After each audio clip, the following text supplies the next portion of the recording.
Bonjour à tous et bienvenue dans ce nouvel épisode hors série de la Formule Longévité. Le principe est simple, vous nous posez une question et notre expert y répond. Je suis Marine Sanclemente et je suis en compagnie de Robin Ménage, directeur scientifique des cliniques Buchinger. Et aujourd'hui, on va parler d'un mot qu'on voit partout dans les magazines, dans les publicités, sur les tubes de crème, le renouvellement cellulaire.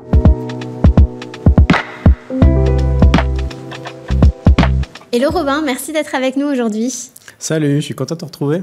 Alors, il y a un mot qu'on voit partout et qui sonne un peu comme une promesse miracle, le renouvellement cellulaire. En fait, c'est un peu plus complexe que ça et tu vas nous aider à y voir plus clair. Moi, j'ai une question pour commencer directement dans le cœur du sujet. Est-ce que c'est vrai ce mythe qui nous dit que nos cellules se renouvellent tous les 7 ans ? D'où il sort ce chiffre ? C'est vrai que le renouvellement cellulaire, c'est très complexe. On a tendance à le simplifier parfois pour des raisons didactiques ou alors pour faire du marketing. Et ce chiffre de 7 ans, en fait, c'est une moyenne pour pouvoir justement transmettre la notion que le corps se renouvelle très rapidement et que quasiment l'intégralité du corps va être remplacée, mais à des rythmes différents. Et donc 7 ans, c'est une moyenne, mais c'est pas vraiment le chiffre parce que ça va dépendre des organes. Ça peut aller de quelques jours à quelques années ou voire pas du tout. Donc les cellules de mon cerveau et les cellules de ma peau ne se renouvellent pas du tout au même rythme. Oui, c'est ça. Les cellules de la peau, elles vont se renouveler dans l'espace de quelques semaines, alors que les cellules du cerveau, certaines des cellules du cerveau vont pouvoir se renouveler, certaines pas du tout. Ça va être des cellules qui vont être fixes, qui vont ne pas se diviser pendant toute une vie. Il y a des cellules qui vont durer que quelques jours. Par exemple, certains globules blancs, nos cellules sanguines qui sont là pour notre système immunitaire, certaines d'entre elles, dans une même population de cellules, les cellules sanguines, certaines vont être pendant quelques jours, elles vont être remplacées. Certaines vont durer quasiment toute une vie. Par exemple, les cellules mémoire, ces cellules immunitaires qui sont là pour garder une mémoire quand on a des vaccins, ces cellules-là, elles vont pas se remplacer pendant 10 ou 20 ans parce qu'elles ont besoin de garder la mémoire. Donc, on se renouvelle vraiment en permanence, mais à différents rythmes. Alors, en préparant cette interview, tu me disais quelque chose de très intéressant. Tu me disais, plus on renouvelle vite, plus on use notre faculté de régénération. Donc, ça semble être un peu un paradoxe parce qu'on se dit c'est bien de renouveler, mais en fait, quelle est la balance ? Est-ce que ça impacte notre longévité ? Notre corps ne peut pas se renouveler en permanence, indéfiniment. C'est pour ça qu'on vieillit. Nos cellules ont une capacité de division, même si on a des cellules souches qui peuvent se diviser plus. Notre corps, quand les cellules se divisent, c'est comme si on fait des photocopies de chaque cellule. Et quand on fait une photocopie d'une photocopie, ça c'est facile à imaginer. Tu peux imaginer que le texte va être de moins en moins lisible. On peut avoir des erreurs qui s'introduisent. Et donc c'est pareil, quand les cellules se divisent, elles divisent leur ADN. Quand l'ADN est divisé, on peut introduire comme des fautes d'orthographe dans la séquence d'ADN. Et ça peut créer des cancers. Donc quand les cellules se divisent trop, ça peut être une source de cancer. On a aussi une division limitée de nos cellules parce que nos chromosomes, donc ce qui contient l'information génétique, ils ont comme des petits capuchons au bout des chromosomes qui assurent leur stabilité. Et ça, au fur et à mesure des divisions, ils vont être abîmés, ils vont être raccourcis et ça participe au vieillissement. Donc c'est clair que chaque cellule de notre corps a un potentiel de division, on peut l'atteindre et quand on atteint ce potentiel de division, les cellules vont mourir, on va avoir de la sénescence, on va vieillir et ça c'est pas quelque chose qu'on recherche en fait dans la longévité. Donc c'est un peu contradictoire, on dit que nos cellules doivent se renouveler, c'est bien de les renouveler parce qu'on a l'impression qu'on va rajeunir, mais en fait ça c'est quelque chose qui peut être vrai sur le court terme, mais sur le long terme, faut voir que c'est quelque chose avec un potentiel limité. Et alors, qu'est-ce qui peut aider au renouvellement cellulaire ? On a souvent cette idée que le jeûne est un bon outil. Est-ce que c'est vrai ? Est-ce qu'on fait un peeling intérieur quand on ne mange pas ? C'est vrai que le jeûne, on a tendance à se dire qu'on va rajeunir et c'est pas forcément faux. Moi, je me dis ça. Mais c'est pas forcément par un renouvellement des cellules. En fait, quand on jeûne, on a plus tendance à ralentir le renouvellement des cellules parce que le corps passe en mode économie, le corps ralentit dans son métabolisme et donc les cellules se divisent moins. Par contre, ce qui se passe pendant le jeûne, c'est qu'on va avoir des processus de recyclage comme l'autophagie. Donc l'autophagie, c'est ce processus par lequel les cellules vont pouvoir en fait se manger de l'intérieur parce que tu n'as pas de nourriture extérieure qui vient pour pouvoir assurer le remplacement des composés de ton organisme. Les cellules vont le retrouver par elles-mêmes, à l'intérieur d'elles-mêmes, en faisant ce processus de recyclage qui est l'autophagie. Et donc les cellules rajeunissent par ce processus, mais elles ne se renouvellent pas. Elles ne vont pas mourir, se diviser. C'est les cellules qui vont pouvoir juste recycler leurs composés. Est-ce qu'il y a d'autres méthodes d'activer l'autophagie? Est-ce que, par exemple, par le sport, on peut entrer dans cette phase? Le jeûne et le sport sont très similaires par la façon dont ils vont activer certains mécanismes dans le corps et par la façon dont ils ont des effets bénéfiques. Et ça, l'autophagie, c'est quelque chose qui, oui, est aussi activable par le sport. Ça peut sembler contre-intuitif parce qu'en fait, quand on parle d'autophagie, on s'auto-digère, on va recycler ses propres éléments et on peut se dire que de casser ces molécules à l'intérieur va être quelque chose de négatif, mais souvent, c'est des structures abîmées et ça aboutit à... C'est pas un renouvellement de l'organisme comme on pourrait l'imaginer par un remplacement total, mais c'est une régénération et un rajeunissement des cellules parce qu'elles ont des composés qui sont plus fonctionnels et nouveaux. Et qu'est-ce qui se passe du coup quand on reprend l'alimentation, quand on réintroduit les aliments dans notre corps ? Ça, c'est intéressant à souligner parce que c'est vrai que quand on parle de jeûne, on a toujours tendance à penser à la période de jeûne, mais la période de retour à l'alimentation est très importante.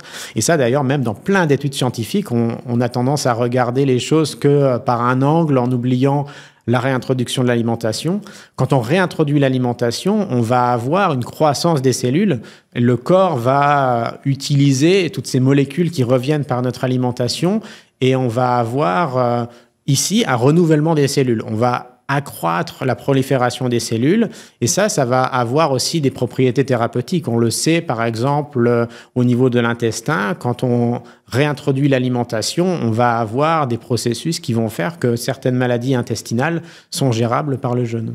Est-ce qu'on peut mesurer scientifiquement le renouvellement cellulaire ?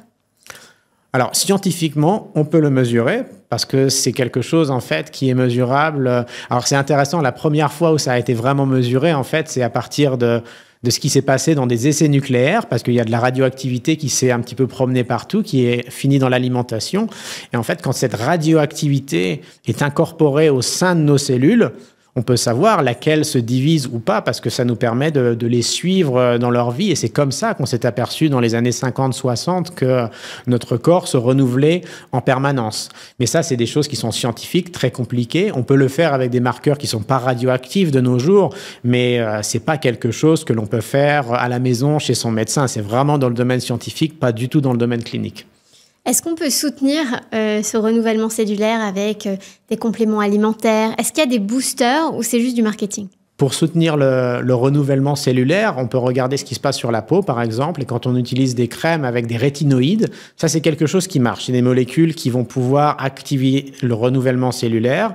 On va augmenter la desquamation et la peau va paraître plus neuve, plus rajeunie. Et ça marche très bien. Mais ça, c'est des choses qui ne marchent pas à l'échelle de tout l'organisme parce que, comme on disait auparavant, si on renouvelle trop son organisme, si on le pousse trop à croître, à vieillir, on va activer les voies du vieillissement et ça, c'est pas très bon. Et c'est ce qu'on voit, par exemple, quand on regarde les niveaux en facteurs de croissance dans le sang. Les personnes qui ont trop de facteurs de croissance vont être les personnes qui vont avoir le plus de cancer sur le long terme. Bon, un petit bémol quand même, faut le dire, avec les rétinoïdes, c'est des choses qu'on ne peut pas utiliser comme ça, qu'il faut introduire progressivement. Faut pas s'exposer au soleil.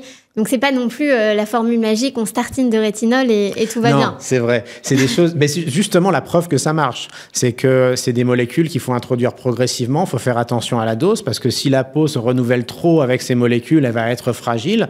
Et c'est justement pour cela que ça marche. D'autres molécules dans les suppléments, par exemple, des choses que l'on mange, ça, c'est complètement du marketing parce que ça va pas du tout pousser à la régénération, au renouvellement de notre corps. Donc, tout ce qui est détox, on a fait un épisode dédié à la détox, mais tout ce qui est détox, on oublie un peu. C'est ça, on oublie tous les suppléments détox parce que quand on va dire on prend ce supplément pour se détoxifier, pour se renouveler, là c'est vraiment juste du marketing. Et alors, est-ce qu'il y a un organe qui se renouvelle mieux ou plus qu'un autre dans le corps ? S'il y a un très bon exemple pour le renouvellement des organes, c'est le foie. Parce que c'était même quelque chose qui était compris dans l'Antiquité, quand on a ce mythe de Prométhée avec l'aigle qui vient dévorer le foie toutes les nuits et le foie repousse. C'est vrai, le foie peut repousser. Si on coupe un foie on va avoir l'organe qui va repousser complètement. Et on n'est pas comme des lézards, on va couper la queue du lézard et ça va repousser, mais c'est vrai qu'il y a certains organes qui peuvent complètement repousser, et ça montre vraiment la capacité de renouvellement de l'organisme. Mais ça, c'est pas vrai pour tous les organes. Si on coupe le rein en deux, ça va pas du tout repousser. Mais le foie, c'est vraiment un exemple de renouvellement. Et alors, je rebondis parce que je me souviens d'une conférence que tu avais donnée quand j'étais dans un séjour chez Buchinger. Avec cet exemple, il y avait des images d'un foie gras qui évoluait, un foie gras avant le jeûne et après le jeûne. Et alors, c'était assez révolutionnaire. Et je crois que pour le foie gras, il n'y a pas de traitement. Dis-moi si je dis des bêtises, mais c'est très compliqué. Et là-dessus, ce serait peut-être le meilleur exemple possible. Il faudrait que les gens voient ces images parce que c'est bluffant. Ouais, le foie, parce que c'est un organe qui peut se renouveler, c'est un organe qui peut être réparé. Et le jeûne, c'est sûrement la meilleure chose pour le faire. Quand on a un foie gras, c'est vrai que, comme tu dis, il n'y a pas de traitement médicamenteux efficace et les gens sont souvent laissés avec ce facteur de risque qui peut vraiment être un problème pour leur santé sur le long terme. Alors que quand on jeûne, le foie va pouvoir se régénérer. On élimine le gras parce qu'il est utilisé pour faire de l'énergie. On a l'autophagie, justement, qui est là pour pouvoir recycler ce qu'il y a dans les cellules pour pouvoir régénérer le foie. Et on peut avoir un foie remis à neuf avec une thérapie de jeûne. Merci beaucoup, Robin. À très bientôt. À bientôt. Quant à vous, chères auditrices et auditeurs, je vous remercie du fond du cœur d'avoir écouté ce nouvel épisode hors série de la Formule Longévité. Si vous avez des questions, n'hésitez pas à nous les poser sur la chaîne YouTube ou sur le compte Instagram des Cliniques Buchinger. On lit tout et on vous répondra. N'hésitez pas non plus à mettre 5 étoiles sur votre plateforme d'écoute préférée, à laisser des commentaires sur Apple Podcasts ou sur Spotify. Maintenant, c'est possible. Ça n'a l'air de rien comme ça, mais pour nous, ça compte beaucoup. Je vous embrasse et je vous dis à très bientôt. Ciao!